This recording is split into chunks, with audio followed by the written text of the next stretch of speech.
നമ്മുടെ സെക്ഷൻ പതിഞ്ഞ പടനിലങ്ങൾ സാഹിത്യത്തിലെ ലോകജീവിതം എന്നുള്ളതാണ്.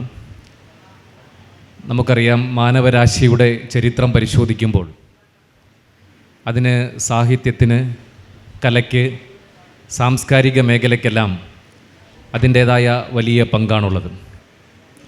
ലോകത്തിൻ്റെ തന്നെ സാമൂഹിക രാഷ്ട്രീയ മാറ്റങ്ങൾക്ക് സാഹിത്യം, വിശ്വസാഹിത്യം നൽകിയ സംഭാവന വളരെ വലുതാണ്. വോൾട്ടയറിൻ്റെയും മൊണ്ടസ്ക്യൂവിൻ്റെയും എല്ലാം ചിന്തകൾ ഫ്രഞ്ച് വിപ്ലവത്തെ സ്വാധീനിച്ചതുപോലെ ലോകത്തെ വിവിധ രാജ്യങ്ങളിലെ സ്വാതന്ത്ര്യ സമരങ്ങൾ, നവോത്ഥാന ചിന്തകൾ, സാംസ്കാരിക മുന്നേറ്റങ്ങൾക്കെല്ലാം രൂപപ്പെടുത്തിയതിൽ നമ്മുടെ സാഹിത്യത്തിന്, നമ്മുടെ വിശ്വസാഹിത്യത്തിന് വലിയ പങ്കാണുള്ളത്. നമ്മുടെ രാജ്യത്തേക്ക് വരുമ്പോൾ ഇന്ത്യൻ സ്വാതന്ത്ര്യ സമരത്ത് ടാഗോർ അടക്കമുള്ള ആളുകൾ വഹിച്ചിട്ടുള്ള പങ്ക്, അതായത് നമ്മുടെ ചിന്തകൾക്ക്, നമ്മുടെ സമര മുന്നേറ്റങ്ങൾക്ക്, സ്വാതന്ത്ര്യ സമരങ്ങൾക്ക്, നവോത്ഥാന ചിന്തകൾക്കെല്ലാം സാഹിത്യത്തിന് അതിൻ്റേതായ വലിയ പങ്കാണുള്ളത്. ആ നിലയിൽ പതിഞ്ഞ പടനിലങ്ങൾ സാഹിത്യത്തിലെ ലോകജീവിതം എന്നുള്ളത് നമ്മുടെ യുവതാര ലിറ്ററേച്ചർ ഫെസ്റ്റിവലിനെ സംബന്ധിച്ച് ഏറ്റവും പ്രധാനപ്പെട്ട ഒരു സെഷനാണ്.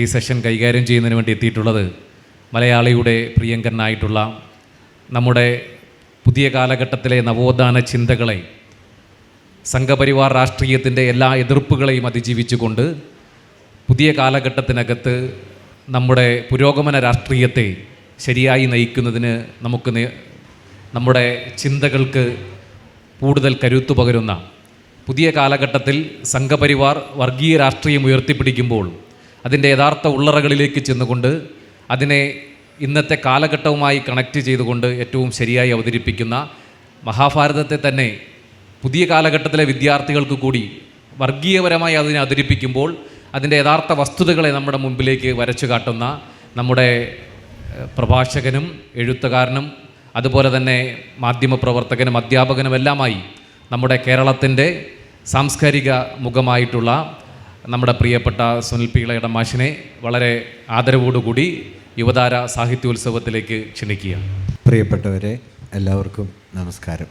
വാസ്തവത്തിൽ ഇതൊരു സാഹിത്യത്തിൻ്റെ സാമൂഹിക ഉള്ളടക്കത്തെക്കുറിച്ചുള്ള കുറച്ചൊരു സൂക്ഷ്മമായ ആലോചനയുടെ ഒരു സന്ദർഭമായിട്ടാണ് ഇങ്ങനെയൊരു വിഷയം അവതരിപ്പിക്കുന്നത്. സാഹിത്യം സാമൂഹികമാണ് എന്ന കാര്യം ഇപ്പോഴത്തെ നിലയിൽ ആവർത്തിച്ച് പറയേണ്ടതില്ല. അത് ഏതാണ്ട് സമ്മതമായി കഴിഞ്ഞ ഒരു കാര്യമാണ്. സാഹിത്യത്തെക്കുറിച്ച് ഏതാണ്ട് ഒരു നൂറ്റാണ്ട് മുമ്പുണ്ടായിരുന്ന വീക്ഷണഗതി പക്ഷേ അതല്ല. സാഹിത്യം ഒരു വ്യക്തിയുടെ വൈയക്തികമായ പ്രതിഭയുടെ ആവിഷ്കാരമാണ് എന്നത് മുതൽ സാഹിത്യം ഈശ്വരാനുഗ്രഹമാണ് എന്നതുവരെയുള്ള വീക്ഷണഗതികളാണ് ഏതാണ്ട് ഒരു നൂറ്റാണ്ട് മുമ്പ് സാഹിത്യത്തെക്കുറിച്ച് ഉണ്ടായിരുന്നത്. സാഹിത്യത്തെ എന്നല്ല, സർഗാത്മകതയെക്കുറിച്ച് പൊതുവിലുണ്ടായിരുന്നത്. അത് കലയായാലും സാഹിത്യമായാലും മറ്റു തരത്തിലുള്ള ആവിഷ്കാരങ്ങളൊക്കെ ആയാലും അങ്ങനെയാണ് മനസ്സിലാക്കപ്പെട്ടിരുന്നത്. ഇന്നങ്ങനെ ആരും കരുതുന്നില്ല. അങ്ങനെ ഒറ്റതിരിഞ്ഞ ഒരു വ്യക്തിയുടെ പ്രതിഭാവിശേഷത്തിൻ്റെ ഉൽപ്പന്നമാണ് കലയും സാഹിത്യവും എന്നൊന്നും കരുതാൻ പറ്റാത്ത മട്ടിൽ കഴിഞ്ഞ ഒരു നൂറ്റാണ്ട് കൊണ്ട് സാഹിത്യ കലാ വീക്ഷണങ്ങൾ വലിയ തോതിലുള്ള അഴിച്ചുപണികൾക്ക് വിധേയമായിട്ടുണ്ട്. പക്ഷെ അതേസമയം തന്നെ എങ്ങനെയാണ് സാഹിത്യത്തിൽ സാമൂഹികത ഇടം പിടിക്കുന്നത് എന്ന കാര്യം ഇപ്പോഴും വേണ്ടത്ര തെളിഞ്ഞു കിട്ടിയിട്ടില്ലാത്തതോ വേണ്ടത്ര വ്യക്തതയില്ലാത്തതോ ആയ ഒന്നാണ്. സാഹിത്യത്തിൻ്റെ സാമൂഹികത, ഇവിടെ ഈ വിഷയത്തിൻ്റെ ഒരു ശീർഷകം നിങ്ങൾ ചിലപ്പോൾ ശ്രദ്ധിച്ചാൽ പതിഞ്ഞ പടനിലങ്ങൾ എന്നതാണ്. അത് പുറമേക്ക് നേർക്ക് നേരെ ശബ്ദഘോഷത്തോടെ യുദ്ധാരവം മുഴക്കുന്ന ഒരു ലോകമല്ല, മറിച്ച് താരതമ്യേന വളരെ പതിഞ്ഞ മട്ടിൽ, വളരെ പിൻവാങ്ങിയ മട്ടിൽ, ഇംഗ്ലീഷിൽ നമ്മൾ ലേറ്റൻ്റ് എന്ന് പറയുമല്ലോ, നിഗൂഹനം ചെയ്യപ്പെട്ട നിലയിൽ, അമർച്ച ചെയ്യപ്പെട്ട നിലയിൽ കലാവസ്തുക്കളിൽ സമൂഹ ബന്ധങ്ങൾ സന്നിഹിതമാകുന്നു എന്നതാണ് ഒരുപക്ഷെ കലയിലെ സാമൂഹികതയെ സംബന്ധിക്കുന്ന, സാഹിത്യത്തിൻ്റെ സാമൂഹികതയെ സംബന്ധിക്കുന്ന പ്രധാനപ്പെട്ട ഒരു കാര്യം. ഒരു കലാവസ്തു സാഹിത്യകൃതിയായാലും മറ്റെന്തായാലും അതിന് 3 ഘടകങ്ങളെ നമുക്ക് ഒറ്റ നോട്ടത്തിൽ വേണമെങ്കിൽ വേർതിരിച്ചെടുക്കാം. ഏത് കലാവസ്തുവിനും പ്രത്യക്ഷത്തിലൊരു പ്രമേയമുണ്ടാകും, അതെന്തെങ്കിലും പറയുന്നുണ്ടാവും. ഒരു കഥയോ ഒരു നോവലോ ഒരു കവിതയോ എന്തുമാകട്ടെ, അതെന്തെങ്കിലും ചില കാര്യങ്ങൾ പറയുന്നുണ്ടാവും. രണ്ടാമത്തേത്, എല്ലാ കലാവസ്തുക്കൾക്കും ഒരു രൂപമുണ്ടാവും. ഏതെങ്കിലും രൂപത്തിലാണ്, കവിതയായി, നാടകമായി, ചെറുകഥയായി, അങ്ങനെ ഏതെങ്കിലും ഒരു രൂപമായിട്ടാണ് ഒരു കലാവസ്തു നിലനിൽക്കുക. മൂന്നാമത്തത്, ഒരു കലാവസ്തു നാം വായിക്കുകയോ കാണുകയോ കേൾക്കുകയോ ഒക്കെ ചെയ്യുമ്പോൾ അത് ഒരു സവിശേഷമായ അനുഭൂതി നമ്മിൽ ഉളവാക്കുകയും ചെയ്യും. ഒരു അനുഭവതലം കലാവസ്തുവിലുണ്ടാവും. അങ്ങനെ നോക്കിയാൽ കലയെ സംബന്ധിച്ച് 3 പ്രതലങ്ങളുണ്ട് എന്ന് പറയാം.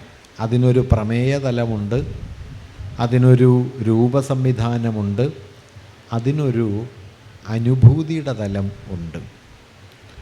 ഇതിൽ നമ്മൾ സാഹിത്യത്തിൻ്റെയും കലയുടെയും സാമൂഹിക മാനം പൊതുവെ തെരഞ്ഞു പോകാറുള്ളത് കലയുടെ, സാഹിത്യത്തിൻ്റെ പ്രമേയത്തെ മുൻനിർത്തിയാണ്. അങ്ങനെ ആലോചിക്കുന്നത് തെറ്റാണ് എന്നല്ല ഞാൻ പറയുന്നത്.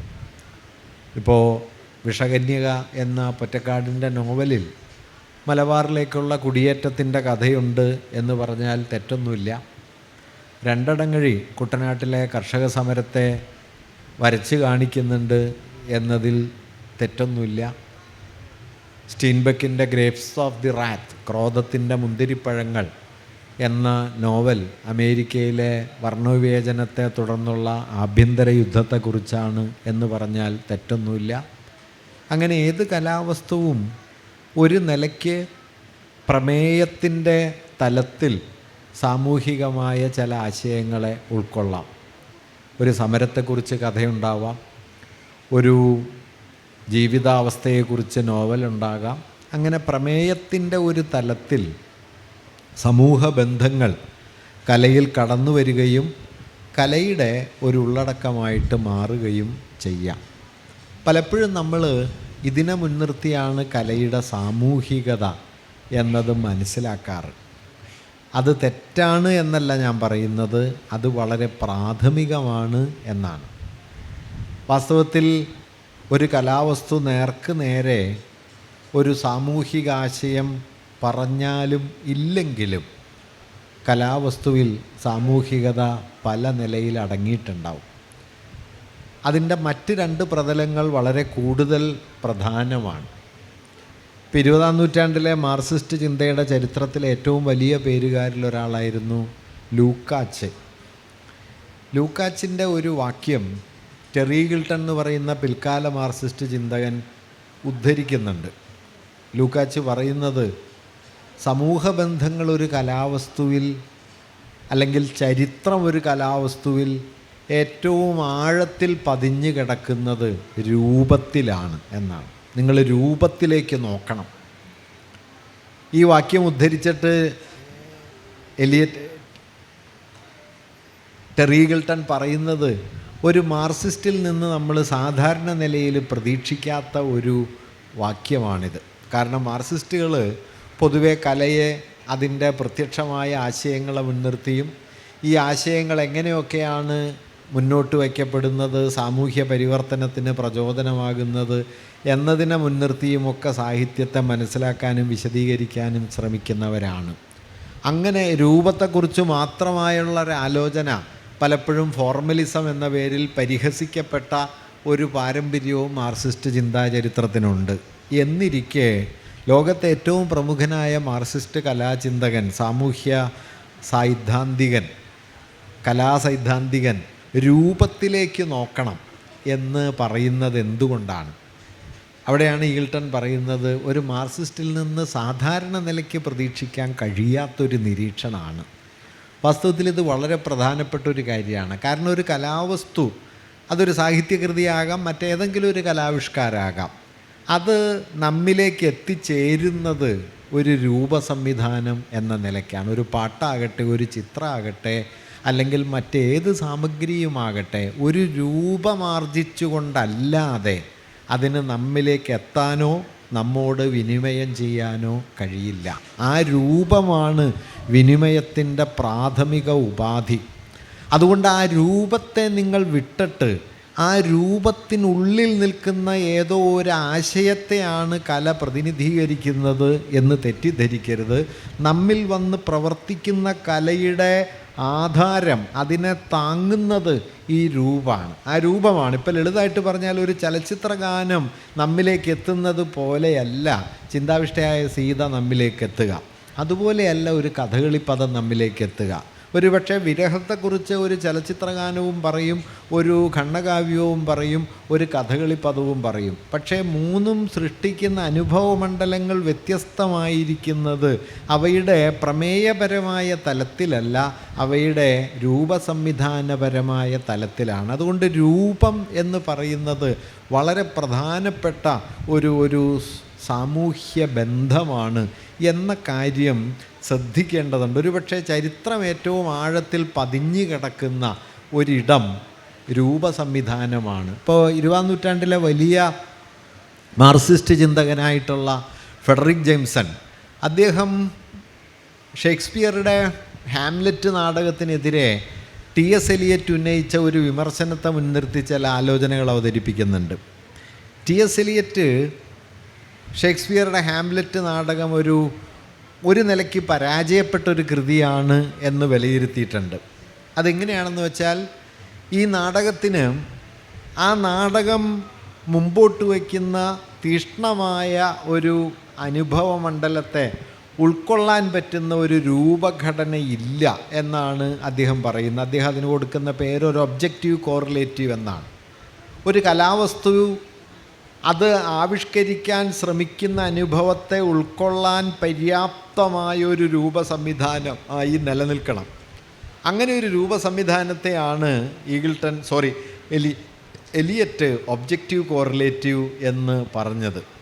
അത്തരത്തിൽ ഹാംലെറ്റ് നാടകത്തിൻ്റെ വൈകാരിക സംഘർഷങ്ങളെയോ അതിലാഴത്തിൽ പതിഞ്ഞു കിടക്കുന്ന അനുഭവങ്ങളെയോ ഉൾക്കൊള്ളാൻ പര്യാപ്തമായ ഒരു രൂപസംവിധാനത്തെ കണ്ടെത്തുന്നതിൽ ഷേക്സ്പിയർ പരാജയപ്പെടുകയായിരുന്നു എന്ന് പറഞ്ഞിട്ടാണ്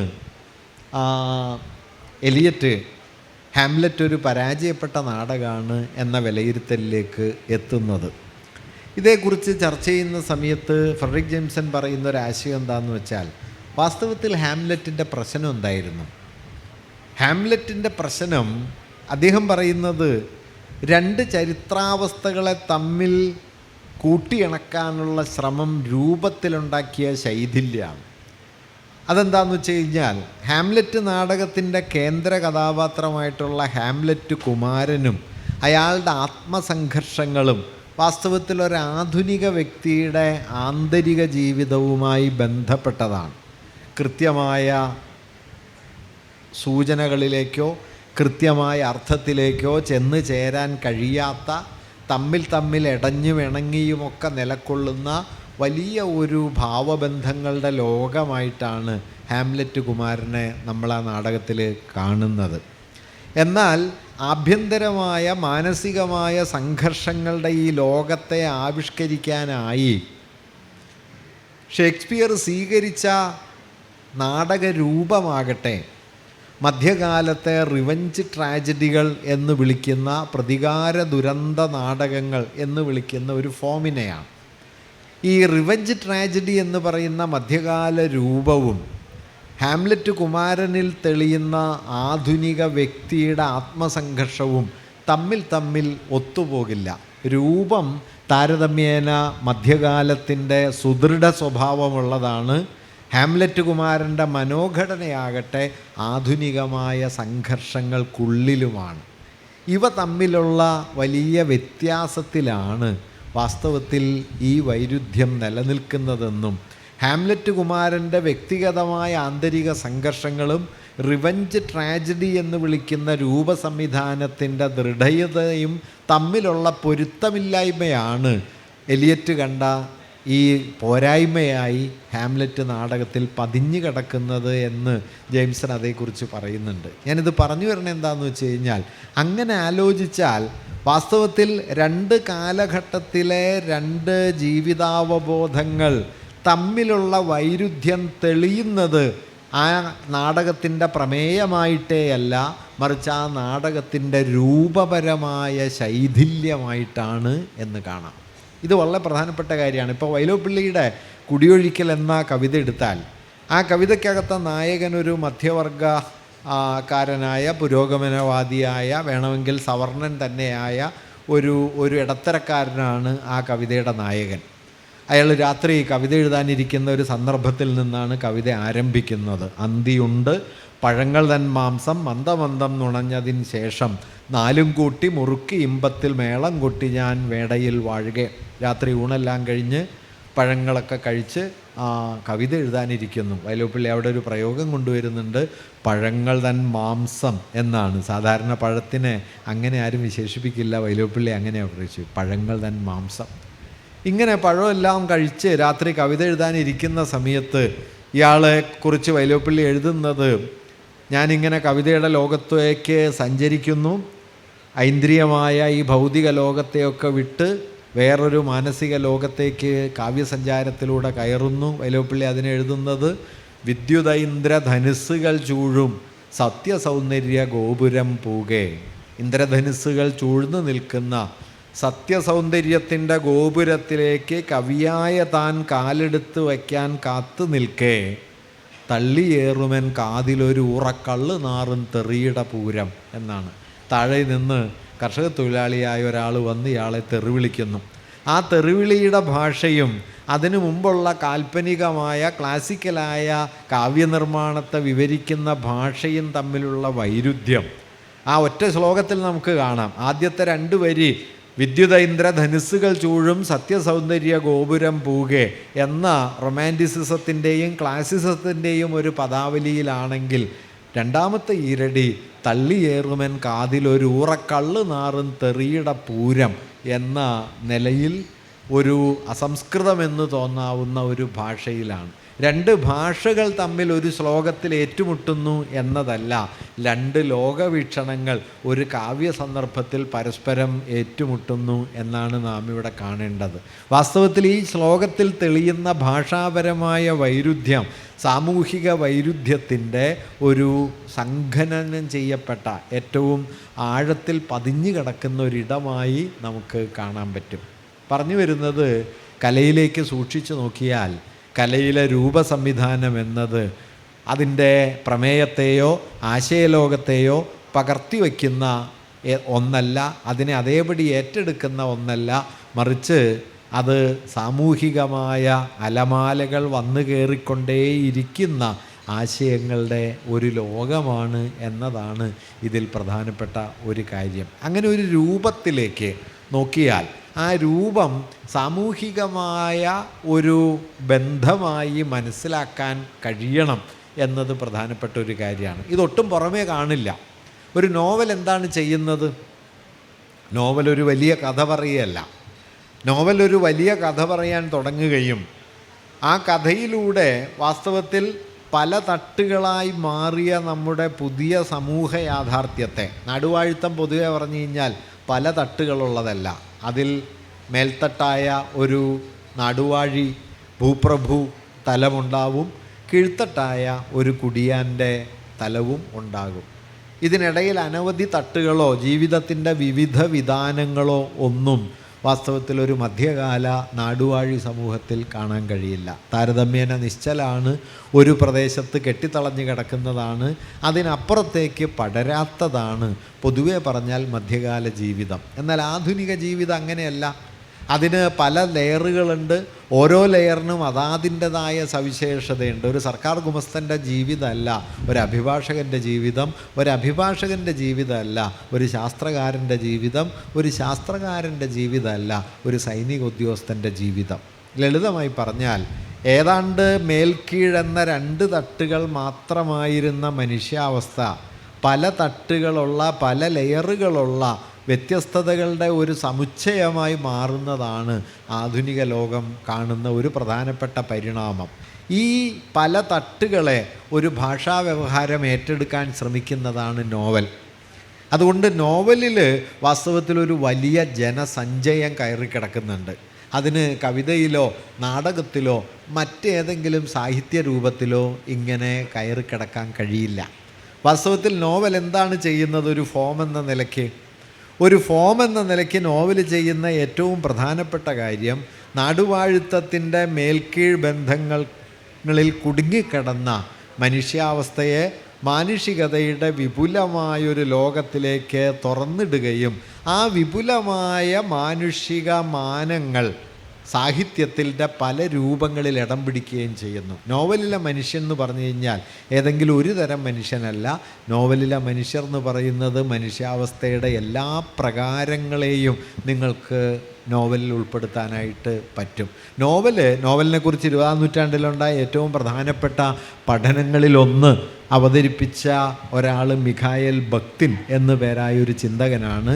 മിഖായേൽ ബക്തിൻ നോവലിന് കൊടുത്ത വിശേഷണമാണ് പിന്നീട് നമ്മുടെ സാമൂഹ്യ സംവാദങ്ങളിലൊക്കെ നാം നിരന്തരം ആവർത്തിച്ചു പോരുന്ന ഒരു വാക്ക്, ബഹുസ്വരത.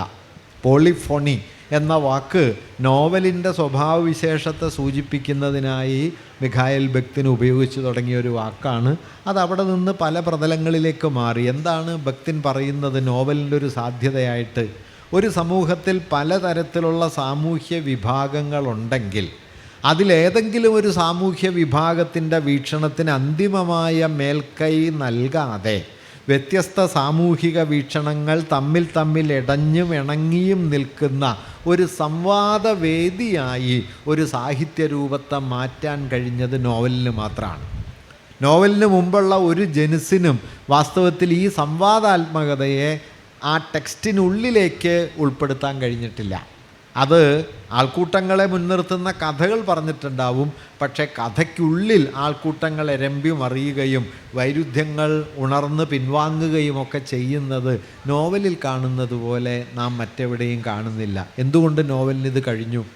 ലളിതമായി പറഞ്ഞാൽ 18-ാം നൂറ്റാണ്ടോടെ മധ്യകാല നാടുവാഴുത്തത്തിൻ്റെ തകർച്ചയോടെ ആധുനിക വ്യക്തികളുടെ ലോകം ഉയർന്നു വരികയും വ്യക്തികളുടെ വൈവിധ്യപൂർണമായ നിലനിൽപ്പിൻ്റെ മണ്ഡലം പഴയ അടഞ്ഞ സാഹിത്യ ജനുസിനെ പുതിയ തരത്തിലുള്ള തുറന്ന ഒരു ജനുസാക്കി മാറ്റുകയും ചെയ്തു.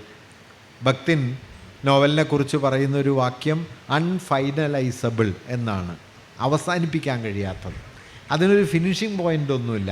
അത് ഒന്നിൽ നിന്ന് മറ്റൊന്നിലേക്ക് പടിപടിയായി ഇങ്ങനെ തുറന്നു പോകുന്നു, അത് തുറന്ന് കിടക്കുന്നു. ഈ തുറസ് വാസ്തവത്തിൽ നോവലിൻ്റെ തുറസല്ല, ആധുനിക സമൂഹത്തിനകമേയുള്ള വൈവിധ്യങ്ങളുടെയും വൈരുദ്ധ്യങ്ങളുടെയും സാഹിതീയമായ ഒരു ആവിഷ്കാര സ്ഥാനമാണ് നോവൽ. അതുകൊണ്ട് നോവലിൻ്റെ സാമൂഹികതയെ നോവൽ ആവിഷ്കരിക്കുന്ന പ്രമേയത്തെ മുൻനിർത്തിയല്ല, നോവൽ പറയുന്ന കാര്യങ്ങളെ മുൻനിർത്തിയല്ല, നോവൽ എന്ന രൂപത്തെ മുൻനിർത്തി തന്നെയും നമുക്ക് മനസ്സിലാക്കാൻ പറ്റും. ഇതാണ് നോവലിനെക്കുറിച്ച് ലോകത്തുണ്ടായ ഏറ്റവും പ്രധാന പഠനങ്ങളിൽ ഒന്നായിട്ടുള്ള നോവൽ ആൻഡ് ദ പീപ്പിൾ എന്ന ഗ്രന്ഥത്തിൽ റാൽഫ് ഫോക്സ് എന്നു പേരായ പ്രസിദ്ധനായ മാർക്സിസ്റ്റ് ചിന്തകൻ പറയാൻ ശ്രമിക്കുന്ന ഒരു കാര്യം. റാൽഫ് ഫോക്സിനെ മറ്റൊരു നിലയിൽ കൂടി ഞാനിവിടെ പറയാൻ ആഗ്രഹിക്കുന്നുണ്ട്. അദ്ദേഹമാണ് ഫാസിസ്റ്റുകൾക്കെതിരെ പടപൊരുതാൻ വേണ്ടി ബ്രിട്ടനിൽ നിന്ന് സ്പെയിനിലെത്തുകയും ഫ്രാങ്കോവിൻ്റെ സൈന്യത്തിനെതിരെ സ്പെയിനിലെ യുദ്ധക്കളത്തിൽ ആയുധമെടുത്ത് പോരാടുകയും അവിടെ വച്ച് കൊല്ലപ്പെടുകയും ചെയ്ത ഒരാളായിരുന്നു റാൽഫ് ഫോക്സ്. അക്കാലം അങ്ങനെ സാർവദേശീയതയുടെ വലിയ മൂല്യങ്ങളെ സൃഷ്ടിച്ചിരുന്നു. തങ്ങളുടെ രാജ്യത്തിൻ്റെ മോചനത്തിന് വേണ്ടിയിട്ടല്ല, മറ്റേതോ ഒരു രാജ്യത്തിൻ്റെ മോചനത്തിന് വേണ്ടി തങ്ങളുടെ രാജ്യത്ത് നിന്ന് പുറപ്പെട്ട് അവിടുത്തെ സ്വേച്ഛാധിപതികളോട് യുദ്ധം ചെയ്ത് അവിടുത്തെ കൊലക്കളത്തിൽ വച്ച് മരണമടയേണ്ടി വന്ന വലിയ പോരാളികളെ നിങ്ങൾക്ക് 930 കാണാം. ക്രിസ്റ്റഫർ കോഡ്വെൽ അങ്ങനെ ഒരാളായിരുന്നു, റാൽഫോക്സ് അങ്ങനെ ഒരാളായിരുന്നു. ഈ റാൽഫോക്സിൻ്റെ നോവൽ ആൻഡ് ദ പീപ്പിൾ എന്ന കൃതിയിൽ ഞാനീ പറഞ്ഞ ആശയം മനോഹരമായിട്ട് അദ്ദേഹം സംഗ്രഹിക്കുന്നുണ്ട്. ഞാൻ പറഞ്ഞു വന്നത്, അതുകൊണ്ട് നോവലിൻ്റെ സാമൂഹികത എന്ന് പറയുമ്പോൾ അത് തകഴി നോവലിൽ പറഞ്ഞ കുട്ടനാടിൻ്റെ കർഷക സമരമോ അല്ലെങ്കിൽ മറ്റേതെങ്കിലും തരത്തിലുള്ള സാമൂഹിക പ്രശ്നങ്ങളോ നേർക്ക് നേരെ പറയുമ്പോഴാണ് നോവൽ സാമൂഹികമാകുന്നത്. അല്ലാതെ മഞ്ഞിൽ വിമലയുടെ ഏകാന്തതയെക്കുറിച്ച് പറയുമ്പോൾ നോവലിൽ സാമൂഹികത ഇല്ല എന്നല്ല നാം ധരിക്കേണ്ടത്. ആസ് എ ഫോം ഇറ്റ്സെൽഫ്, ഒരു രൂപമെന്ന നിലയിൽ വാസ്തവത്തിൽ നോവലിന് സാമൂഹികമായ ഒരു പ്രതലം ഉണ്ട്. അത് ഏത് രൂപത്തിനുമുണ്ട്. അത് ഇപ്പോൾ ഒരേ കാലത്ത് ഒരേ പ്രമേയങ്ങളെ കൈകാര്യം ചെയ്ത 2 രൂപങ്ങൾ മലയാളത്തിലുണ്ട്, കഥകളിയും തുള്ളലും. കഥകളിയും തുള്ളലും പൊതുവിൽ കൈകാര്യം ചെയ്തത് പുരാണ പ്രമേയങ്ങളാണ്, ഇതിഹാസ പ്രമേയങ്ങളാണ്. പക്ഷേ പ്രമേയപരമായി ഒന്നായിരിക്കെ തന്നെ കഥകളിയുടെയും തുള്ളലിൻ്റെയും സാമൂഹ്യ ഫലം ഒന്നല്ല. കഥകളി പൊതുവെ ഐതിഹ്യാത്മകമായ ലോകത്തെ തന്നെ അരങ്ങിൽ പ്രതീതമാക്കാൻ ശ്രമിച്ച സമയത്ത് തുള്ളൽ ഐതിഹ്യാത്മകമായ ലോകത്തെ കലയുടെ പശ്ചാത്തലത്തിൽ ഒതുക്കി നിർത്തുകയും അവതരണത്തിൻ്റെ കേന്ദ്രത്തിലേക്ക് അക്കാലത്തെ നാട്ടുജീവിതം കയറി വരികയും ചെയ്തു. ഇപ്പോൾ കാർത്തികവീരാർജുന വിജയം തുള്ളൽ അവതരിപ്പിക്കുന്ന സമയത്ത്, യുദ്ധത്തിന് പുറപ്പെടാൻ പോകുന്ന സമയത്ത് രാവണൻ പുറപ്പെടുവിക്കുന്ന ഉത്തരവുകളിൽ ഒരിടത്ത് പറയുന്നത് റബ്ബർ വിറ്റതിൻ്റെ നികുതി അടയ്ക്കാത്ത ആളുകളൊക്കെ ഉടനടി നികുതി അടയ്ക്കണം എന്നാണ്. ഇത് രാവണൻ്റെ ഉത്തരവാണ്. നമ്മൾ കഥ എന്താണെന്ന് വെച്ചാൽ പൗരാണിക പ്രമേയമാണ്.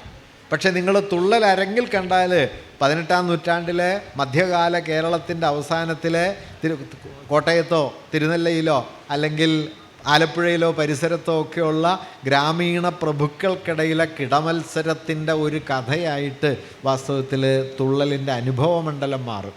അങ്ങനെ പൗരാണികതയെ പശ്ചാത്തലത്തിൽ നിർത്തി സമകാലികതയെ അനുഭവവേദ്യമാക്കുകയാണ് തുള്ളൽ ചെയ്യുന്നതെങ്കിൽ, സമകാലികതയെ സമ്പൂർണമായി റദ്ദാക്കി പൗരാണികതയെ തന്നെ ആവിഷ്കാരത്തിൻ്റെ കേന്ദ്രത്തിൽ നിർത്തുകയാണ് കഥകളി ചെയ്യുന്നത്.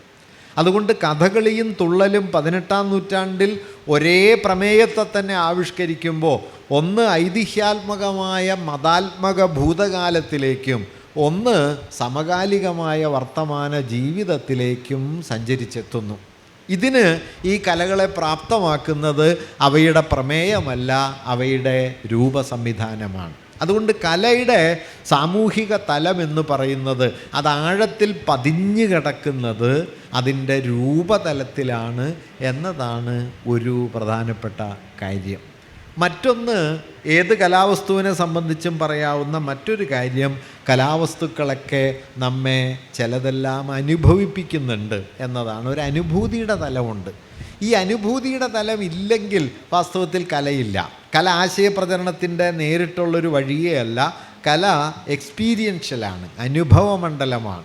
ഈ അനുഭൂതിയുടെ തലം കലയിൽ എങ്ങനെയാണ് വരുന്നത്, അല്ലെങ്കിൽ കലയിൽ എന്താണ് സംഭവിക്കുന്നത് എന്നതും ശ്രദ്ധേയമായ ഒരു കാര്യമാണ്. എളുപ്പം മനസ്സിലാവുന്ന ഒരു ഉദാഹരണത്തിൽ ഞാൻ പറഞ്ഞാൽ, കുമാരനാശാൻ്റെ നളിനിയും ലീലയുമൊക്കെ പ്രണയകാവ്യങ്ങളാണ്. അദ്ദേഹത്തിൻ്റെ ദുരവസ്ഥയും ചണ്ഡാലഭിക്ഷുകിയുമൊക്കെ ജാതിവിരുദ്ധ കാവ്യങ്ങളാണ്. ഇങ്ങനെ പ്രമേയപരമായി തരംതിരിക്കാം. എന്നാൽ ലീലയിലും നളിനിയിലും ആശാൻ ചെയ്യുന്നത് എന്താണ്? ആശാൻ അനുരാഗമെന്ന് പറയുന്ന ഒരു മൂല്യത്തെ ഉയർത്തിക്കൊണ്ടുവന്ന് സാമൂഹികമായ എല്ലാ ശ്രേണീകരണങ്ങൾക്കും അപ്പുറത്തേക്ക് പോകാൻ കെൽപ്പുള്ള പുതിയൊരനുഭവസ്ഥാനമായിട്ട് അനുരാഗത്തെ മാറ്റുന്നു. ഇത് പുതിയൊരു കാര്യമാണ്. അനുരാഗമാണ് പ്രമേയം എന്നതുകൊണ്ട് എന്താണ് അനുരാഗം? ആശാൻ കവിതയിൽ ഒരിടത്ത് പറയുന്നുണ്ട്, പഴകിയ തരുവല്ലി മാറ്റിടാം, പുഴയൊഴുകും വഴി വേറെയാക്കിടാം, കഴിയുമിവ മനസ്സിമാർ മനസ്സൊഴിവതശക്യം ഒരാളിലൂന്നിയാൽ എന്ന് പറയും. പഴകിയ തരുവല്ലി മാറ്റാം, ഒരു മരത്തിൽ കയറിയ വള്ളി മാറ്റി പടർത്താം, പുഴയൊഴുകും വഴി വേറെയാക്കിടാം, ഒഴുകുന്ന പുഴ മറ്റൊരു ദിശയിലേക്ക് വഴിതിരിച്ചു വിടാം, ഇതൊക്കെ പറ്റും. പക്ഷേ മനസ്സിമാർ മനസ്സൊഴിവതശക്യം, ഒരാണിൻ്റെ മനസ്സ് പെണ്ണിൽ ഉറച്ചു പോയാലും മാറ്റാൻ കഴിയില്ല. എന്ന് പറയുന്നിടത്ത് ആശാൻ ചെയ്യുന്നൊരു കാര്യം എന്താണെന്ന് വെച്ചാൽ, ജാതികൾ കൊണ്ട്, മതം കൊണ്ട്, സാമൂഹിക പദവികൾ കൊണ്ട് തട്ടുതിരിഞ്ഞ ഒരു സമൂഹത്തെ, ആ സമൂഹത്തിൻ്റെ ഘടനാബന്ധങ്ങളെ ഭേദിച്ചു പോകാൻ കെൽപ്പുള്ള പുതിയൊരു മൂല്യമായി അദ്ദേഹം അനുരാഗത്തെ പ്രതിഷ്ഠിക്കുന്നു. ആശാൻ കവിത വിപ്ലവപരമായി തീരുന്നത് വിപ്ലവം വിജയിക്കട്ടെ എന്ന് പറഞ്ഞിട്ടല്ല, ദുരവസ്ഥയിലും ചണ്ടാലഭിക്ഷുകിയിലും ജാതിക്കെതിരെ പ്രത്യക്ഷമായി സംസാരിച്ചതുകൊണ്ടും അല്ല, മറിച്ച് ആശാൻ സ്നേഹം എന്നൊരനുഭവത്തെ, അതിൻ്റെ മൂല്യത്തെ, നിലനിൽക്കുന്ന സാമൂഹ്യ വ്യവസ്ഥക്കെതിരായൊരു ഭാവശക്തിയായി ഉയർത്തിക്കൊണ്ടുവരുന്നു. ഇപ്പോൾ വീണപൂവ് എന്ന കവിതയിൽ ഒരു സവിശേഷ വരി കാണാം. വീണപൂവിൽ ആശാൻ പറയുന്നൊരു കാര്യം, പൂവ് വീണ് കിടക്കുന്നു, പണ്ടിങ്ങനെ ചുറ്റിക്കറങ്ങുന്നു. അതിനെ മുൻനിർത്തി ആശാൻ പറയുന്നത്, ചേതോഹരങ്ങൾ സമജാതികളാം സുമങ്ങൾ ഏതും സമാനമഴകുള്ളവയെങ്കിലും നീ, ജാതാനുരാഗം ഒരുവൻ്റെ മിഴിക്കു വേദ്യം ഏതോ വിശേഷ സുഭഗത്വവുമാർന്നിരിക്കാം എന്ന് പറയും. ചേതോഹരങ്ങൾ സമജാതികളാം സുമങ്ങൾ, മനോഹരമായ നിന്നെപ്പോലെ തന്നെയുള്ള സുന്ദര പുഷ്പങ്ങൾ വേറെയും ഉണ്ടായിരുന്നു എങ്കിലും ജാതാനുരാഗം ഒരുവൻ്റെ മിഴിക്കു വേദ്യം ഏതോ വിശേഷ സുഭഗത്വവുമാർന്നിരിക്കാം. പക്ഷെ നിനക്ക് അനുരാഗിയായ ഒരുവൻ്റെ കണ്ണുകളിൽ മാത്രം തെളിയുന്ന വിശേഷ ഭംഗി ഉണ്ടായിരുന്നു എന്ന് പറയും. നോക്കൂ, അനുരാഗിയായ ഒരുവൻ്റെ മനസ്സിൽ തെളിയുന്ന, അവന് മാത്രം കാണാൻ കഴിയുന്ന വിശേഷ ഭംഗി എന്ന് സൗന്ദര്യത്തെ അവതരിപ്പിക്കുന്നതോടെ സംഭവിക്കുന്ന ഒരു മാറ്റം, സൗന്ദര്യമെന്നത് ഒരു വസ്തുഗുണം എന്നതിൽ നിന്ന് ഒരു വ്യക്തിയുടെ ആന്തരിക ബോധ്യമായിട്ട് തീരുന്നു. ഞാൻ നോക്കിയാൽ കാണില്ല, നിങ്ങൾ നോക്കിയാൽ കാണില്ല, മറിച്ച് അനുരാഗിയായ ഒരുവൻ മാത്രം കാണും. അനുരാഗിയായ ഒരുവൻ മാത്രം കാണുന്ന സൗന്ദര്യം എന്ന് വരുന്നതോടെ സൗന്ദര്യം ഒരു വസ്തുമൂല്യത്തിൽ നിന്ന് ഒരു വ്യക്തിയുടെ ആന്തരിക മൂല്യമായി മാറുന്നു. ആധുനികത വ്യക്തികൾക്ക് സമ്മാനിച്ച ഏറ്റവും വിശേഷപ്പെട്ട ഘടകം എന്താണെന്ന് ചോദിച്ചു കഴിഞ്ഞാൽ, ആധുനികത വ്യക്തികൾക്ക് ആന്തരികത നൽകി. അവരെ ഇൻറ്റേണാലിറ്റിയുള്ള, ആന്തരികതയുള്ള, ഉള്ളിലേക്ക് ആഴ്ന്നാഴ്ന്നു പോകുന്ന മനുഷ്യരായിട്ട് വ്യക്തികളെ രൂപാന്തരപ്പെടുത്തി. മറ്റൊരു ഭാഷയിൽ പറഞ്ഞാൽ, പറ്റത്തിലൊരാൾ എന്നതിൽ നിന്ന് ഒറ്റയ്ക്കൊരാൾ എന്ന നിലയിലേക്ക് മനുഷ്യരെ സ്ഥാനാന്തരണം ചെയ്തു. അങ്ങനെ പറ്റത്തിലൊരാളാണെങ്കിൽ ആര് നോക്കിയാലും ഒരു ഭംഗിയാണ്, ഒറ്റയ്ക്കൊരാളാണെങ്കിൽ ഞാൻ നോക്കിയാൽ മാത്രം കാണുന്ന ഭംഗിയുണ്ടാവും. ഇങ്ങനെ ഞാൻ നോക്കിയാൽ മാത്രം കാണുന്ന ഭംഗിയുള്ള ഒരു പൂവ് എന്ന കൽപ്പന വാസ്തവത്തിൽ വെറുതെ പൂവിനെക്കുറിച്ചുള്ള ഒരു വിവരണമല്ല, മറിച്ച് അനുഭവത്തിൻ്റെ പുതിയൊരു മണ്ഡലം പിറന്നിരിക്കുന്നു എന്ന് അത് പറയുന്നു. വീണപൂവിൻ്റെ വരി തന്നെ അതാണ്, ഹാ പുഷ്പമേ എന്ന് പറയുന്നു. ഹാ എന്നുള്ളത് വാസ്തവത്തിൽ ഒരർത്ഥവുമില്ലാത്ത, വ്യാക്ഷേപകം എന്നൊക്കെ ഭാഷാ രൂപത്തിൽ സവിശേഷമായി പറയുന്ന നിരർത്ഥകമായൊരു ശബ്ദപ്രയോഗമാണ്. ആശാൻ്റെ കവിതയിൽ ഉടനീളം ഈ ശബ്ദം കാണാം. അഹഹ, ഹന്ത, ഐ എന്നെല്ലാം ആശാൻ ഇങ്ങനെ പ്രയോഗിക്കുന്നത് കാണാം. അക്കാലത്ത് പല പണ്ഡിതന്മാരും പറഞ്ഞിരുന്നത്, വൃത്തം പൂർത്തിയാക്കി എഴുതാൻ പറ്റാത്തതുകൊണ്ട് ആശാൻ അവിടെ ഇങ്ങനെ ഒച്ച തിരികെ കയറ്റും എന്നാണ്. കാരണം 2 അക്ഷരം ബാക്കിയുണ്ടെങ്കിൽ ഹഹ എന്ന് പറയും, 3 അക്ഷരം ബാക്കിയുണ്ടെങ്കിൽ അഹഹ എന്ന് പറയും. അങ്ങനെയുള്ള സൂത്രപ്പണിയാണ് ആശാൻ്റെ എന്നാണ് പറഞ്ഞിരുന്നത്. അങ്ങനെയൊന്നും അല്ല കേട്ടോ, മറിച്ച് അവിടെ സംഭവിക്കണത് എന്താണെന്ന് വെച്ച് കഴിഞ്ഞാൽ, പുതിയ ഹാ പുഷ്പമേ എന്ന് പറഞ്ഞു തുടങ്ങുന്നതോടെ ജീവിതത്തെക്കുറിച്ചുള്ള പുതിയൊരു അനുഭവ മണ്ഡലം വെട്ടി തുറക്കുകയാണ്. അത് നിങ്ങൾക്ക് ആ ഹാ എന്ന വാക്യം കൊണ്ട് ജീവിതത്തെക്കുറിച്ചുള്ള ഭീമാകാരമായ ഒരു ദുഃഖദ്യോതകത്വം ആ ശബ്ദം ഉണ്ടാക്കുന്നത് പോലെ മറ്റൊരു വാക്കുകൊണ്ട് ഉണ്ടാക്കാൻ പറ്റില്ല. വീണപൂവ് ശ്രദ്ധിച്ചറിയാം, ഹാ പുഷ്പമേന്ന് തുടങ്ങി അവനി വാഴ്വ് കിനാവ് കഷ്ടം എന്ന് ആശാൻ അത് അവസാനിപ്പിക്കുന്നുണ്ട്. ഇങ്ങനെ ചില വാക്യങ്ങൾ കൊണ്ട് തുടങ്ങി മറ്റ് ചില വാക്കുകൾ കൊണ്ട് അവസാനിപ്പിക്കുന്നിടത്ത് വാസ്തവത്തിൽ അനുഭവത്തിൻ്റെ പുതിയൊരു ഭൂഖണ്ഡം, വിജയമാഷ് ബഷീറിനെ കുറിച്ച് പറയും, അനുഭവത്തിൻ്റെ ഒരു പുതിയ ഭൂഖണ്ഡമാണ് ബഷീർ വെട്ടി തുറന്നത്, അതല്ലാതെ പുതിയൊരാശയമണ്ഡലമല്ല. അങ്ങനെ നമ്മുടെ അനുഭവ ലോകങ്ങളെ പുതുക്കിക്കൊണ്ട് വാസ്തവത്തിൽ കല ചരിത്രത്തെ ഏറ്റെടുക്കും. ഇപ്പോൾ ബഷീറിനെ കുറിച്ച് ഒരാശയം പറഞ്ഞാൽ, ബഷീർ എങ്ങനെയാണ് സാഹിത്യത്തിലേക്ക് വിപ്ലവം കൊണ്ടുവന്നത്? വിപ്ലവം വിജയിക്കട്ടെ എന്ന് പറഞ്ഞിട്ടൊന്നുമല്ല. പൊൻകുന്നം വർക്കിയോ കേശവദേവോ ഒക്കെ എഴുതിയതുപോലെ, തകഴി എഴുതിയതുപോലെ അക്കാലത്തെ സാമൂഹിക പ്രശ്നങ്ങളെക്കുറിച്ച് ബഷീർ ഏറെയൊന്നും എഴുതിയിട്ടില്ല. ജന്മദിനോ ടൈഗറോ ഒക്കെ പോലെ ഒന്നോ രണ്ടോ കഥകൾ മാറ്റിവെച്ചാൽ പൊതുവെ അക്കാലത്തെ സാമൂഹിക പ്രശ്നങ്ങളൊന്നും ബഷീറിലില്ല. എങ്കിലും ബഷീർ വലിയ വിപ്ലവകാരിയായ ഒരു എഴുത്തുകാരനാണ്. എങ്ങനെയാണത് വന്നത്? ബഷീർ മനുഷ്യൻ എന്ന സങ്കല്പത്തിൻ്റെ അതിർത്തിയെ വലുതാക്കി. നോക്കൂ, നമ്മുടെ സാമൂഹ്യ ചരിത്രത്തിൽ അക്കാലം വരെ അർത്ഥമില്ലാത്ത ജീവിതങ്ങളെന്ന് പരിഗണിക്കപ്പെട്ട പെറുക്കികളെ നമ്മൾ ലുംബൻ എന്ന് ക്ലാസിക്കൽ ഭാഷയിൽ പറയുമല്ലോ. പെറുക്കികൾ, പിച്ചക്കാർ, പോക്കറ്റടിക്കാർ, കൂട്ടിക്കൊടുപ്പുകാർ, തെരുവോരങ്ങളിൽ അലഞ്ഞു നടക്കുന്നവർ, കോമാളികൾ, ഇങ്ങനെയുള്ള മനുഷ്യർ. അവർക്ക് ചരിത്രത്തിൽ ഒരു റോളും ആരും കൽപ്പിച്ചിട്ടില്ല. അവർക്ക് ചരിത്രത്തിൽ എന്തെങ്കിലും പ്രസക്തിയുണ്ട് എന്നും ആരും കരുതിയിട്ടില്ല. അങ്ങനെ പെറുക്കികളെന്ന നിലയ്ക്ക് ചരിത്രപ്രവാഹത്തിൽ ചതഞ്ഞരഞ്ഞു പോകാൻ മാത്രം യോഗ്യരാണ് എന്ന് കരുതപ്പെട്ട മനുഷ്യരിൽ നിന്നാണ് മാനുഷികതയുടെ പുതിയൊരു മണ്ഡലം ബഷീർ ഉദ്ഘാടനം ചെയ്തത്. നിങ്ങൾ ആനവാരി രാമൻ നായർ, പൊൻകുരിശു തോമ, സ്ഥലത്തെ പ്രധാന ദിവ്യൻ മുതലായ കഥകളൊക്കെ വായിച്ചു നോക്കിയാൽ അവിടെ പ്രത്യക്ഷപ്പെടുന്ന മനുഷ്യർ ഇത്തരം മനുഷ്യരാണ്. ആനവാരി ആനയെ കോരിയെടുക്കാൻ ശ്രമിക്കുകയാണ്, പൊൻകുരിശു തോമ മോഷ്ടാവാണ്. അവിടെ അനുഭവത്തിന് പുതിയൊരു പ്രകാരമുണ്ട്. ആ പ്രകാരം ഇപ്പോൾ സ്ഥലം കഥകളിൽ ഒരിടത്ത് ഒറ്റക്കണ്ണം പോക്കർ എന്ന് പറയുന്ന ഒരാളുണ്ട്. അയാൾക്കൊരു മകളുണ്ട്, സൈനബ എന്നത്. ഒറ്റക്കണ്ണം പോക്കറുടെ കടയിൽ ചായ കുടിക്കാൻ വരുന്ന ഒരാളാണ് മണ്ട മുസ്തഫ. മണ്ട മുസ്തഫയും സൈനബയും തമ്മിൽ പ്രേമമാണ്. അപ്പോൾ ഈ പ്രേമത്തിൻ്റെ അടയാളമായിട്ട് സൈനബ കൊടുക്കുന്നത് എന്താണെന്ന് വെച്ച് കഴിഞ്ഞാൽ, ഈ ചായക്കടയിൽ വരുന്ന സമയത്ത് ഇവൾ പുട്ടുണ്ടാക്കുമ്പോൾ പുട്ടുകണയിൽ പൊടിയിട്ടിട്ട് അതിൽ ഒരു മുട്ട എടുത്തിട്ട് വീണ്ടും പൊടിയിട്ട് നിറച്ചിട്ട് ആവിയിൽ വേവിക്കും. വെന്തു വരുമ്പോൾ ഈ മുട്ട പുഴുങ്ങിയ മുട്ടയായിത്തീരും. ഈ മുട്ട അകത്തൊളിച്ചിരിക്കുന്ന ഒരു കഷ്ണം പുട്ടാണ് വാസ്തവത്തിൽ സൈനബ എന്നും കൊടുക്കുക. ഇത് പ്രണയത്തിൻ്റെ അടയാളമാണ്. നിങ്ങളൊരു പുഴുങ്ങിയ മുട്ട കാമുകനും കൊടുത്ത് അന്ന് തീരും കേട്ടോ പ്രണയം. ഇതെന്തുകൊണ്ട് സംഭവിക്കുന്നു എന്ന് വെച്ച് കഴിഞ്ഞാൽ, മനുഷ്യാനുഭവത്തിൻ്റെ പുതിയൊരു പ്രതലം വരുന്നു. നോക്കൂ, മതിലുകളിൽ നോക്കിയാൽ നിങ്ങൾക്ക് കാണാം, പെൺജയിലിൽ നിന്ന് ആകാശത്തേക്ക് ഒരു ചില്ല ഉയർന്നു പോകുന്നു, ഉണക്ക കമ്പ്. ആ കമ്പ് ഉണങ്ങിയ കമ്പ് ആകാശത്തേക്ക് ഉയർന്നു പോകുന്നു. ബഷീർ ഇവിടെ നിന്ന് നാരായണിയെ കാണുന്നു. ഞാൻ നിന്നെ കാണുന്നു, എന്നെ കണ്ടിട്ടില്ലല്ലോ, കാണുന്നു മതിലുകൾ എന്ന് ബഷീർ പറയുന്നു. ഞാൻ പറഞ്ഞതെന്താണെന്ന് വെച്ച് കഴിഞ്ഞാൽ, മനുഷ്യരെന്ന സങ്കല്പത്തിൻ്റെ അതിർത്തി വലുതാക്കിക്കൊണ്ട് മാനുഷികത അതേവരെ ഇച്ഛാശക്തിയുള്ള തൊഴിലാളിയുടെ, ഇച്ഛാശക്തിയുള്ള പോരാളിയുടെ, കർഷക നേതാവിൻ്റെ കീഴ്ത്തട്ടിലെ സമരായുധങ്ങളുമായി നിൽക്കുന്ന മനുഷ്യരിലേക്ക് വരെ തകഴിയും ദേവും എത്തിച്ചെങ്കിൽ, അതിനും അപ്പുറത്തേക്ക് മനുഷ്യനെന്ന സങ്കല്പത്തെ കൊണ്ടുപോവുകയും ഒരു പെറുക്കിയുടെ ജീവിതത്തിനും വാസ്തവത്തിൽ മാനുഷികതയുടെ വിശാല ലോകം നൽകുകയുമാണ് ബഷീർ ചെയ്യുന്നത്. അതായത് ചരിത്രത്തിൽ മനുഷ്യൻ എന്ന സങ്കല്പത്തിൻ്റെ അതിർത്തിയെ കുറെ കൂടി ബഷീർ വലുതാക്കുകയും മാനുഷികതയ്ക്ക് പുതിയൊരു വ്യാപ്തി ബഷീർ കൊടുക്കുകയും ചെയ്തു. അത് വിപ്ലവം വിജയിക്കട്ടെ എന്ന് മുദ്രാവാക്യം പറഞ്ഞിട്ടല്ല, ആൺജയിലിലും പെൺജയിലിലുമുള്ള ജയിൽ പുള്ളികളുടെ പ്രേമം ആവിഷ്കരിച്ചിട്ടാണ്.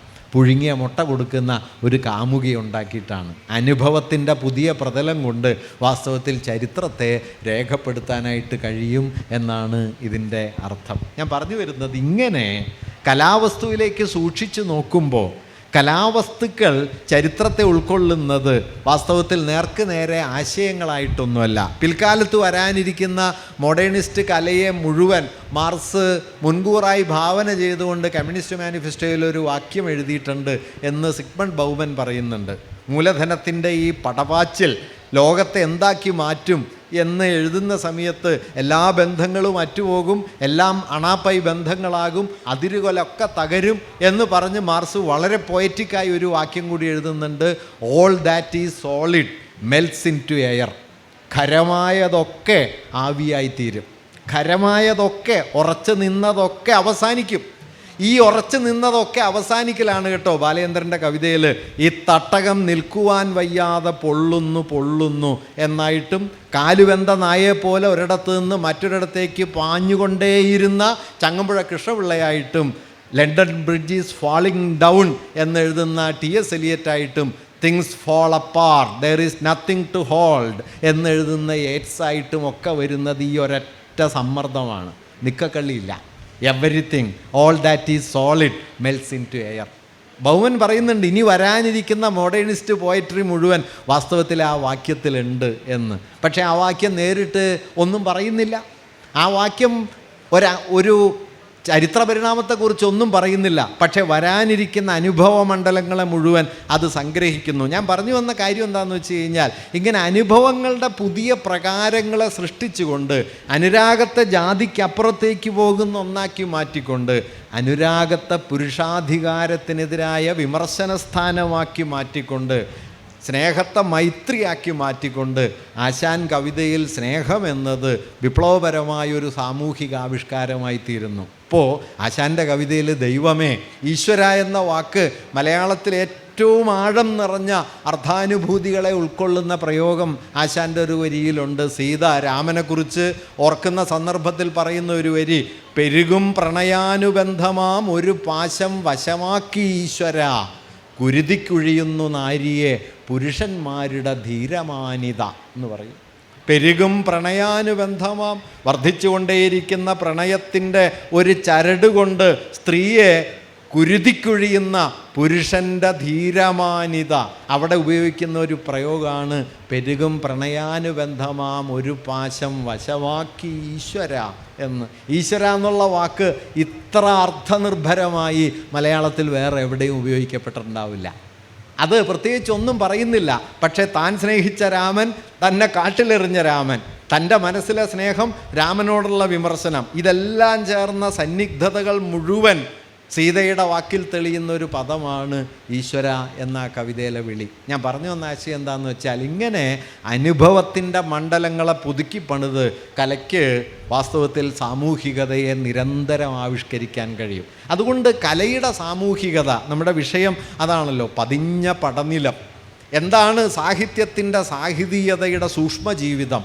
അത് സാഹിത്യം നേർക്ക് നേരെ വിളിച്ചു പറയുന്ന ആശയങ്ങളല്ല, സാഹിത്യം നേർക്ക് നേരെ ആശയങ്ങൾ വിളിച്ചു പറയുന്നതാണ് സാഹിത്യത്തിൻ്റെ സാഹിതീയത എന്ന് ധരിക്കുന്നത് വാസ്തവത്തിൽ വളരെ ഉപരിപ്ലവമായൊരു ധാരണയാണ്. ടോൾസ്റ്റോയ് വിപ്ലവത്തെ പിന്തുണച്ച് ഒരു വാക്യം പോലും എഴുതിയിട്ടില്ല. പക്ഷേ ലെനിൻ ടോൾസ്റ്റോയിയെക്കുറിച്ച് പറഞ്ഞത് റഷ്യൻ വിപ്ലവത്തിൻ്റെ കണ്ണാടി എന്നാണ്. അത് ചെറിയ കാര്യമല്ല. അന്നാ കരീനീനെ വായിച്ചാൽ നിങ്ങൾക്കൊരു വിപ്ലവം കാണാൻ പറ്റില്ല. അന്നാ കരീനീനെ വായിച്ചാൽ നിങ്ങൾ കാണുന്നത് മിക്കവാറും ഒരു സദാചാര ഭ്രംശമാണ്. ഇന്നത്തെ നിലയ്ക്കാണെങ്കിൽ ഒരു സദാചാരവാദിക്ക് ക്ഷോഭിക്കാൻ വേണ്ട എല്ലാം അതിനകത്തുണ്ട്. അന്ന നല്ല ഭർതൃമതിയായൊരു സ്ത്രീയാണ്, 2 കുഞ്ഞുങ്ങളുണ്ട്, സമ്പന്നനായ യുവാവുണ്ട്, നല്ല ദാമ്പത്യമുണ്ട്, നല്ല കുടുംബമാണ്. ഇതെല്ലാമുള്ള അന്ന ഒരു സായാഹ്ന സൽക്കാര വേളയിൽ വെച്ച് വിടനായൊരു കാമുകനെ കാണുന്നു, വ്രോൺസ്കിയെ കാണുന്നു. അയാളിൽ ആകൃഷ്ടനാകുന്നു. അവർ തമ്മിലൊരു ഹൃദയബന്ധം രൂപപ്പെടുന്നു. ആ ഹൃദയബന്ധത്തിൻ്റെ തുടർച്ചയിൽ വീടുപേക്ഷിച്ചിറങ്ങുന്നു. അനുരാഗത്തിൻ്റെ കൊടുങ്കാറ്റ് അവളെ എവിടെയൊക്കെയോ കൊണ്ടുപോകുന്നു. അവസാനം ഒരു റെയിൽ വാളത്തിൽ അനാഥ ശവമായി അടിയുന്നു. ഈ കഥയാണ് അന്ന. ഈ കഥയിൽ എന്താണ് വിപ്ലവത്തിൻ്റെ കണ്ണാടിയായിട്ടുള്ളത്? ഒരുപക്ഷെ അതിൻ്റെ ആദ്യ വാക്യത്തിൽ അതുണ്ട്. ആദ്യ വാക്യം, അന്നാ കരീനയുടെ ആദ്യ വാക്യം നിങ്ങൾ ശ്രദ്ധിച്ച് വായിക്കണം. All happy families are happy in the same way, each unhappy family is unhappy in its on വേ. എല്ലാ സന്തുഷ്ട കുടുംബങ്ങളും സന്തുഷ്ടമായിരിക്കുന്നത് ഒരേ തരത്തിലാണ്, പക്ഷേ ദുഃഖിതങ്ങളായ ഓരോ കുടുംബവും ദുഃഖിതമായിരിക്കുന്നത് ഓരോ തരത്തിലാണ്. അതുകൊണ്ട് സന്തോഷത്തിൻ്റെ ഏകതാനതയ്ക്കെതിരെ, ജീവിതത്തിൽ പടരുന്ന വൈരസ്യത്തിനെതിരെ, നാം പുറമേ കാണുന്ന ഈ ദാമ്പത്യമെന്ന് വിളിക്കുന്ന സ്ഥാപനത്തിനകത്തെ നൃശംസതകൾക്കെതിരെയുള്ള ഒരു കൊതറിച്ചാടലാണ് വാസ്തവത്തിൽ അന്നയുടെ ഈ വിട്ടുപോക്ക്. വൈലോപ്പിള്ളി ഒരുപാട് കാലം കഴിഞ്ഞ് ദാമ്പത്യത്തെക്കുറിച്ചൊരു വരി എഴുതുന്നുണ്ട്. നിയമം നിറവേറ്റൽ എത്ര, നയം എത്ര, അഭിനയം എത്രയാണ് ഈ ദാമ്പത്യത്തിൽ, കുഴിച്ചു കുഴിച്ച് നാം അനിഷ്ടസ്മൃതികൾ തന്നെ അഴുക്ക് പരതിച്ചെന്ന് എത്തുന്നു നരകത്തിൽ എന്നാണ്. കണ്ണീർ പാടം എന്നാണ് കവിതയുടെ പേര്. നമ്മൾ പിന്നെ എന്ത് ചെയ്തു എന്ന് വെച്ചാൽ അത് വൈലോപ്പിള്ളിയും വൈലോപ്പിള്ളിയുടെ ഭാര്യയും തമ്മിലുള്ള വഴക്കിൻ്റെ കഥയാണ് എന്ന് സമാധാനിച്ചു. അപ്പം നമ്മൾ രക്ഷപ്പെട്ടു. അതാണ് അതിൻ്റെ ഒരു സന്തോഷം. വാസ്തവത്തിൽ ഇത് വൈലോപ്പിള്ളിയുടെ പ്രശ്നമല്ല, ദാമ്പത്യത്തിൻ്റെ പ്രശ്നമാണ്. വാസ്തവത്തിൽ കണ്ണീർ പാടം എന്ന കവിത എന്തിനെക്കുറിച്ചാണ് പറയണത്? ഒരു ഭാര്യയും ഭർത്താവും തമ്മിൽ വഴക്കുണ്ടായി എന്നല്ല, മറിച്ച് ഈ ദാമ്പത്യം എന്ന സ്ഥാപനം എങ്ങനെയാണ് മനുഷ്യാവസ്ഥയെ വലയം ചെയ്ത് വളഞ്ഞു പിടിച്ച് ഒരു ഏകദാനമായ നിരർത്ഥകതയിലേക്ക് തള്ളി മാറ്റുന്നത് എന്നാദ്യം മലയാളിയോട് പറയുന്നത് കണ്ണീർ പാടാണ്. ഒരു വ്യവസ്ഥയുടെ ശൈഥില്യമാണ്. ആശാൻ വൈലോപ്പിള്ളി അവിടെ ഉപയോഗിക്കുന്ന ഒരു വാക്കുണ്ട് കേട്ടോ. ദമ്പതിമാർ നടവരമ്പിലൂടെ പോവാണ്, പാടവരമ്പത്തൂടെ പോവാണ്. അപ്പോൾ പാടവരമ്പത്ത് ഞണ്ടുകളിങ്ങനെ പൊങ്ങി വരുന്നുണ്ട്. വർഷകാലമാണ്. വരമ്പായ വരമ്പിൻ ദ്വാരം തോറും ഞണ്ടുകൾ വർഷത്തെ സ്വാഗതം ചെയ്തിരിപ്പു എന്ന് പറഞ്ഞിട്ട് വൈലോപ്പിള്ളി എഴുതുന്നത്, ഇറുക്കിയിൽ അവ നമ്മെ സ്നേഹവൈകൃതത്താൽ തമ്മിൽ പരിക്കേറ്റ ദയനീയരെന്നോർത്തിട്ടാവാം. ഞണ്ട് നമ്മളെ ഇറുക്കില്ല, കാരണം നമ്മൾ വേണ്ടത്ര ഇറുക്കുന്നുണ്ടല്ലോ. സ്നേഹവൈകൃതം എന്നത് വൈലോപ്പിള്ളി അവിടെ ഉപയോഗിച്ച പ്രയോഗമാണ്. വാസ്തവത്തിൽ ഇന്നത്തെ നമ്മുടെ സ്നേഹാവിഷ്കാരങ്ങളെ മുഴുവൻ ഏതാണ്ട് സംഗ്രഹിച്ച ഒരു വാക്കാണത്. സ്നേഹവൈകൃതത്താൽ തമ്മിൽ പരിക്കേറ്റ. ഞാനൊരു പെണ്ണിനെ സ്നേഹിച്ചിട്ട് അവൾ എന്നെ തിരിച്ച് സ്നേഹിച്ചില്ലെങ്കിൽ അവളുടെ മേത്ത് ആസിഡ് ഒഴിക്കാമെന്ന് തീരുമാനിക്കുന്ന കാമുകൻ്റെ പേരാണിത്. അവളെ കൊന്നുകളയാമെന്ന് തീരുമാനിക്കുന്ന കാമുകന്മാരുടെ കാലമാണ് സ്നേഹവൈകൃതത്താൽ പരിക്കേറ്റ ദയനീയർ. ഞാൻ പറഞ്ഞു വന്നത്, അതുകൊണ്ട് കലയുടെ അനുഭവ മൂല്യം എന്ന് പറയുന്നത് സാമൂഹികതയെ ആഴത്തിൽ സംഗ്രഹിച്ച് പുതിയൊരു പ്രതലത്തിലേക്ക് നമ്മെ തുറന്നിടുകയാണ് ചെയ്യുന്നത്. അതുകൊണ്ട് കലയിൽ സാമൂഹികത ആഴത്തിൽ പതിഞ്ഞു കിടക്കുന്നത് അതിൻ്റെ രൂപസംവിധാനത്തിലും അത് പകരുന്ന ഭാവപ്രതീതിയിലും കൂടിയാണ്. പക്ഷേ അവ നേർക്ക് നേരെ വന്ന് നമ്മോട് ഉദ്ഘോഷിക്കുന്നില്ല, ഇത് ചെയ്യൂ അത് ചെയ്യൂ എന്നൊന്നും പറയുന്നില്ല. അതുകൊണ്ട് പ്രത്യക്ഷത്തിൽ പ്രമേയപരമായി സാമൂഹികമല്ല എന്ന് തോന്നുന്ന ഒരു കലാവസ്തുവും വാസ്തവത്തിൽ ആഴത്തിൽ ചരിത്രത്തെ ഉൾക്കൊള്ളുന്നുണ്ട്, ചരിത്ര സംഘർഷങ്ങളെ ഏറ്റുവാങ്ങുന്നുണ്ട്, അതിലേക്ക് നമ്മെ തുറക്കുകയും ചെയ്യുന്നുണ്ട്. അങ്ങനെ കൂടി തിരിച്ചറിയാൻ കഴിഞ്ഞാലേ സാഹിത്യത്തിൻ്റെ സാഹിത്യത്തിൻ്റെ സാമൂഹിക ലോകജീവിതം എന്ന് പറയുന്നതിനെ നമുക്ക് മനസ്സിലാക്കാൻ കഴിയൂ. അല്ലെങ്കിൽ കലയെയും മറ്റും വളരെ പ്രതിഫലനപരമായി കാണുന്ന അത്യന്തം ഉപരിപ്ലവമായ, നമ്മുടെ കാലത്ത് അതിനൊരു പുതിയ വാക്ക് വന്നിട്ടുണ്ട്, കലയൊക്കെ പൊളിറ്റിക്കലി കറക്റ്റായിരിക്കണം എന്ന് പറയുന്ന അതിവിചിത്രമായ ഒരു, ഞാനതിനെ ഏറ്റവും ദുർബലമായ ഒരു കലാസിദ്ധാന്തം. കാരണം കലയുടെ അടിസ്ഥാന പണി തത്വം പറയലല്ല. അതിനിപ്പോൾ ഞാൻ പ്രസംഗിക്കുന്നുണ്ടല്ലോ, അല്ലെങ്കിൽ കവലതോറും ആളുകൾ പ്രസംഗിക്കുന്നുണ്ട്, അതുകൊണ്ടൊരു കാര്യം ഉണ്ടായിട്ടുമില്ല, എന്നാലും പ്രസംഗിക്കുന്നുണ്ട്. കലയുടെ പണി അതല്ല. നോക്കൂ, കലയുടെ പണി, ഞാൻ മാർസിൻ്റെ ഒരു വാക്യം കൂടി പറഞ്ഞ് അവസാനിപ്പിക്കാം. മാർസ് കലയെക്കുറിച്ച് പറയുന്ന ഗംഭീരമായൊരു വാക്യം, art is at the same time A secret confession and the immortal movement of its time. കല ഒരേ സമയം രഹസ്യമയമായൊരു കുംഭസാരമാണ്, അതേസമയം അത് ആ കാലത്തിൻ്റെ അനശ്വരഗതിയുമാണ്. കാലത്തിൻ്റെ അനശ്വരഗതി എന്ന് പറയുന്നത് ഒറ്റ വഴിയല്ല. കാലത്തിൻ്റെ അനശ്വരഗതി എന്ന് പറയുന്നത് വൈരുദ്ധ്യങ്ങളുടെ ഒരു പടക്കളമാണ്. ഒരു കാലസന്ദർഭവും ഏകമുഖമല്ല, ഒരു കാലസന്ദർഭവും ഒരു വഴിക്കല്ല. തമ്മിൽ പൊരുതുന്ന നാനാതരം ബലങ്ങളുടെ ആകത്തുകയാണ് ഏത് കാലസന്ദർഭവും. നോക്കൂ, കുമാരനാശാനെ നിങ്ങൾ നോക്കൂ. കുമാരനാശാൻ ഓട്ട് കമ്പനിയുടെ മാനേജറായിരുന്നു, മലയാളത്തിലെ റൊമാൻറ്റിക് കവിയായിരുന്നു. ലോക ചരിത്രത്തിൽ നിങ്ങൾക്ക് ഒരു റൊമാൻറ്റിക് കവിയെ കമ്പനി മാനേജറായിട്ട് കാണാൻ പറ്റില്ല. ആശാൻ പക്ഷേ അതാണ്. വ്യവസായത്തിനെതിരെ വന്നതാണ് റൊമാൻറ്റിക് വിപ്ലവം. പക്ഷേ കേരളത്തിലെ റൊമാൻറ്റിക് കവികളിൽ ആദ്യത്തെ പ്രധാനപ്പെട്ട മനുഷ്യൻ അപ്പുറത്ത് ഒട്ട് കമ്പനിയുടെ മാനേജറായിരുന്നു, ഇപ്പുറത്ത് സന്യാസിയായിരുന്നു, അപ്പുറത്ത് നിയമസഭാ സാമാജികനായിരുന്നു, അപ്പുറത്ത് പത്രാധിപരായിരുന്നു. ഇതിൻ്റെ ഇടയിൽ കൂടി ബുദ്ധമതത്തിൽ പോകണോ വേണ്ടെന്ന് പറയുകയും കലയിലെല്ലാം ബുദ്ധമതം വേണമെന്ന് പറയുകയും ലേഖനം എഴുതിയപ്പോൾ ബുദ്ധമതം വേണ്ടെന്ന് പറയുകയും ചെയ്ത ആളായിരുന്നു. ഇതിലേതാണ് ആശാൻ എന്ന് ചോദിച്ചു കഴിഞ്ഞാൽ ഇതെല്ലാം കൂടി ചേർന്നതാണ്. ആശാൻ എന്താണ് ചെയ്തത്? തൻ്റെ കാലത്തെ വലയം ചെയ്ത എല്ലാ ആശയങ്ങളിലേക്കും കടന്നു നിന്നു. അതിൻ്റെ വൈരുദ്ധ്യങ്ങളെ മുഴുവൻ സംഗ്രഹിച്ചു. ആ വൈരുദ്ധ്യങ്ങളെ മുഴുവൻ ഏറ്റെടുക്കുന്നതോടെ അയാൾ കാലത്തിലേക്ക് വലിയ തോതിൽ തുറക്കുന്നു. അതുകൊണ്ട് കലയായിരിക്കുന്നത് വൈരുദ്ധ്യങ്ങളെ ഒഴിച്ചു നിർത്തിയിട്ടല്ല, വൈരുദ്ധ്യങ്ങളെ ഏറ്റുവാങ്ങിയിട്ടാണ്. ആ ഏറ്റുവാങ്ങലാണ് കലയുടെ വലിപ്പം. ഒരു വാക്യം കൂടി പറഞ്ഞത് അവസാനിപ്പിക്കാം. വാൾട്ട് വിറ്റ്മാൻ എന്ന കവി തന്നെക്കുറിച്ച് തന്നെ എഴുതിയ ഒരു കവിതയിൽ പറയുന്നൊരു കാര്യമുണ്ട്. ഞാനത് കലയുടെ ഒരു പ്രമാണവാക്യമായിട്ട് കാണുന്ന ഒരാളാണ്. അദ്ദേഹം പറയുന്നുണ്ട്, ഡു ഐ കോൺട്രഡിക്റ്റ്? എന്നിൽ വൈരുദ്ധ്യങ്ങളുണ്ടോ? Do I contradict? Yes, I contradict. ഉണ്ട്, എന്നിൽ വൈരുദ്ധ്യങ്ങളുണ്ട്. ഐ ആം ലാർജ്, ഞാൻ വലുതാണ്. ഐ കണ്ടെയ്ൻ മൾട്ടിറ്റ്യൂഡ്സ്, ഞാൻ ജനസഞ്ചയങ്ങളെ ഉൾക്കൊള്ളുന്നു, ഒരാശയത്തെയല്ല. വലുതായിരിക്കുക എന്ന് പറഞ്ഞു കഴിഞ്ഞാൽ വൈരുദ്ധ്യങ്ങളിൽ ആണ്ട് നിൽക്കുക എന്നതാണ്. നല്ല കലയ്ക്ക് അതുണ്ടാകും. അത് വൈരുദ്ധ്യങ്ങളെ ഏറ്റുവാങ്ങും.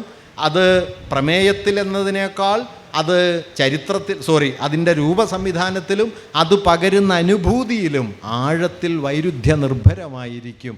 ആ വൈരുദ്ധ്യങ്ങളെ ഉൾക്കൊള്ളുന്നിടത്താണ് കലയുടെ സാമൂഹികത. അതുകൊണ്ടാണ് ഞാൻ സാമൂഹികത എന്നത് പതിഞ്ഞ പടനിലങ്ങൾ പോലെയാണ് കലയിൽ കൂടുതൽ തെളിയുക എന്നുകൂടി പറയാൻ ശ്രമിച്ചത്. നമസ്കാരം. മാഷ് നമ്മളോട് വളരെ മനോഹരമായി ഇത്രയും നേരം വർത്തമാനം പറഞ്ഞു. നമ്മുടെ ചോദ്യങ്ങളിലൂടെ ഈ സെഷൻ നമുക്ക് പൂർത്തീകരിക്കാം. അതുകൊണ്ട് ഓരോ ആളുകളും അവർക്കുള്ള സംശയങ്ങളും അഭിപ്രായങ്ങളുമെല്ലാം ചോദ്യരൂപേണ അവതരിപ്പിക്കണമെന്ന് അഭ്യർത്ഥിക്കുകയാണ്. സെഷൻ വളരെ നന്നായിരുന്നു. മാഷോട് ഒറ്റക്കാരേ ഉള്ളൂ, ഈ പൊളിറ്റിക്കൽ കറക്റ്റ്നെസ്സിനെ പറ്റി മാഷ് അവസാനം അവസാനിപ്പിച്ചല്ലോ. പക്ഷേ കാലികമായ ചില ഏറ്റെടുക്കലുകൾ ഭാഷയിലും മറ്റും സംഭവിക്കേണ്ടതുണ്ടല്ലോ. ഇപ്പം നമ്മൾ പൊളിറ്റിക്കൽ കറക്റ്റ്നെസ് എന്ന് പറയുന്ന ആ വാക്യത്തിൽ അല്ലെങ്കിൽ ആ വാക്കിൽ ഒതുങ്ങേണ്ടതില്ലെങ്കിലും അതിൻ്റെ ഇപ്പോൾ പറയുന്നത് ഇപ്പോൾ സ്ത്രീ വിദ്വേഷപരമായ ഒരു പരാമർശം ഉണ്ടാവുക. അപ്പോൾ ഒരുപക്ഷെ ഭാഷയിൽ അത്തരം ഒരു പരിവർത്തനത്തിന് നമ്മൾ പോസിറ്റീവായിട്ട് കൂടി കാണേണ്ടതല്ലേ? നോക്കൂ, ഞാൻ പൊളിറ്റിക്കൽ കറക്റ്റ്നെസ് എന്നുള്ള ആശയത്തിനെതിരെയല്ല സംസാരിക്കുന്നത്. ഞാൻ കലാവസ്തു പൊളിറ്റിക്കലി കറക്റ്റായിരിക്കണമെന്ന നിലപാടിനെക്കുറിച്ചാണ് പറയുന്നത്. വ്യക്തിപരമായ പെരുമാറ്റങ്ങളിൽ, മനുഷ്യർ തമ്മിലുള്ള ഇടപെടലുകളിൽ പരസ്പര ബഹുമാനവും പരസ്പരമുള്ള മര്യാദയും ജനാധിപത്യപരമായ വിനിമയങ്ങളുമൊക്കെ വേണമെന്ന കാര്യത്തിൽ എനിക്ക് യാതൊരു സംശയവുമില്ല. ഞാൻ അതിനെ ഒരു നിലയ്ക്ക് നിഷേധിക്കുന്നുമില്ല. പൊളിറ്റിക്കൽ കറക്റ്റ്നെസ് എന്നുള്ള ആശയത്തിൻ്റെ സാമൂഹികമായ പ്രസക്തിയെയോ അതിൻ്റെ സാങ്കത്യത്തെയോ അതുണ്ടാക്കിയ മികവുകളെയോ ഞാൻ ഒരു നിലയ്ക്കും ചോദ്യം ചെയ്യുന്നുമില്ല. മറിച്ച് കലയെ വിലയിരുത്താൻ കലാവസ്തുവിൻ്റെ അടിസ്ഥാനപരമായ ഒരു പ്രമാണം എന്ന നിലയിൽ പൊളിറ്റിക്കൽ കറക്റ്റ്നെസ്സിനെ മനസ്സിലാക്കാൻ ശ്രമിക്കുന്നതിനോടുള്ള എൻ്റെ വിമർശനമാണ് ഞാൻ പറഞ്ഞത്. അത് നമ്മുടെ സാമൂഹിക ജീവിതത്തിലെ ആശയത്തിനുള്ള പ്രാധാന്യത്തെ ഏതെങ്കിലും നിറയിൽ കുറയ്ക്കാനല്ല. പക്ഷേ കലയെ സംബന്ധിച്ച് കലയ്ക്ക് അടിസ്ഥാനപരമായി വൈരുദ്ധ്യങ്ങളിൽ വേരുണ്ടാവണം. അത് നിഷേധിക്കപ്പെട്ടാൽ പിന്നെ കലയ്ക്ക് നിൽക്കാൻ പറ്റില്ല എന്നാണ് എൻ്റെ ഒരു തോന്നൽ. അത് പൊളിറ്റിക്കൽ കറക്റ്റ്നെസ്സിൻ്റെ ലാർജർ പൊസിഷനോടുള്ള ഒരു വിയോജിപ്പേ അല്ല, കലയെ സംബന്ധിക്കുന്ന പ്രത്യേകമായൊരു കാര്യമായിട്ടാണ് ഞാനത് പറയുന്നത്.